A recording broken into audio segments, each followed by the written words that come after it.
Seorang pembunuh bayaran kelas atas telah menyiapkan senapan mesin, membidik langsung ke arah calon presiden. Namun, berkat kecerdasannya yang luar biasa, sang calon presiden hanya dengan melihat pantulan cahaya sudah bisa merasakan posisi si pembunuh. Ia mulai menghitung secara cepat di dalam otaknya. Saat si pembunuh menarik pelatuk, sebenarnya sang calon presiden bisa saja dengan mudah menghindar. Tapi, ia justru sengaja membiarkan peluru itu hanya menggores bahunya.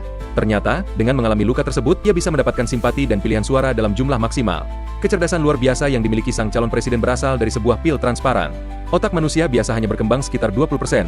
Namun setelah menelan pil ini, kemampuan otak bisa berkembang hingga 100%. 3 minggu sebelumnya, Matt hanyalah seorang penulis yang hidup terlunta-lunta di jalanan. Namun, setelah bertemu dengan sahabat lamanya yang kini tampil modis, nasib Matt berubah total. Sang sahabat mengaku bekerja di sebuah perusahaan farmasi dan baru saja mengembangkan obat khusus. Ia meyakinkan Matt bahwa setelah meminum pil tersebut, Matt akan mendapatkan kejutan luar biasa. Tanpa berpikir panjang, Matt langsung menelan pil itu. Namun, tak lama kemudian, ia didatangi oleh pemilik kontrakan yang menagih utang di depan pintu rumahnya. Awalnya, Matt berniat mencari alasan seadanya, tapi tiba-tiba otaknya terasa sangat terbuka, seolah-olah semua inderanya jadi sangat tajam, seperti orang buta yang tiba-tiba bisa melihat. Matt bisa merasakan detak pupil mata si pemilik kontrakan, bahkan melihat setiap helai rambut di dahinya. Ia juga melihat ada ujung buku hukum yang menyembul dari tas si pemilik kontrakan. Matt langsung bisa membaca seluruh pikiran lawannya. Ketika melihat buku itu, Matt langsung teringat bahwa 8 tahun lalu ia pernah membaca seluruh isi buku tersebut.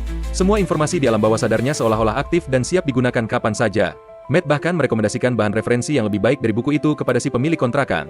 Berkat kecerdasan dan kemampuan berbicaranya yang meningkat pesat, Matt berhasil mengubah sikap si pemilik kontrakan dari yang awalnya memandang rendah menjadi kagum. Hanya dalam waktu 30 menit, Matt berhasil membantu menyelesaikan tugas makalah si pemilik kontrakan. Sepulang ke rumah, Matt merasa seperti menjadi orang yang benar-benar baru. Jika sebelumnya ia tak bisa menulis satu kata pun untuk novelnya, kini ide-ide mengalir deras di kepalanya. Ia menulis dengan sangat cepat, bahkan menyelesaikan target 3 minggu hanya dalam 1 malam. Keesokan harinya, saat Matt menyerahkan naskah novelnya kepada editornya, sang editor langsung membaca lebih dari 40 halaman tanpa bisa berhenti. Ia bahkan meminta Matt untuk segera menyelesaikan sisa novel itu agar bisa segera diterbitkan. Matt sangat senang, namun ia segera menyadari masalah besar. Efek pil itu hanya bertahan selama 6 jam. Kini, ia kembali menjadi orang biasa. Jika ingin menyelesaikan novelnya, ia harus mencari pil itu lagi ke rumah sahabatnya. Berdasarkan kartu nama, Matt pun pergi ke alamat sahabatnya. Anehnya, pintu rumah itu terbuka. Saat masuk, Matt menemukan sahabatnya sudah tak bernyawa di atas sofa. Ia pun langsung mengambil senjata untuk berjaga-jaga. Setelah memastikan tak ada orang lain di rumah, ia berniat melapor ke polisi. Namun, ia sadar kemungkinan pelaku pembunuhan adalah orang yang juga mencari pil tersebut. Matt pun membongkar seluruh isi rumah, namun tak menemukan satupun pil. Ia menduga pil-pil itu telah diambil oleh pelaku.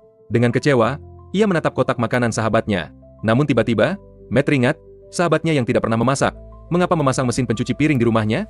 Ia pun memeriksa mesin pencuci piring itu dengan teliti. Benar saja, di bagian paling bawah, Matt menemukan satu bungkus besar pil super tersebut.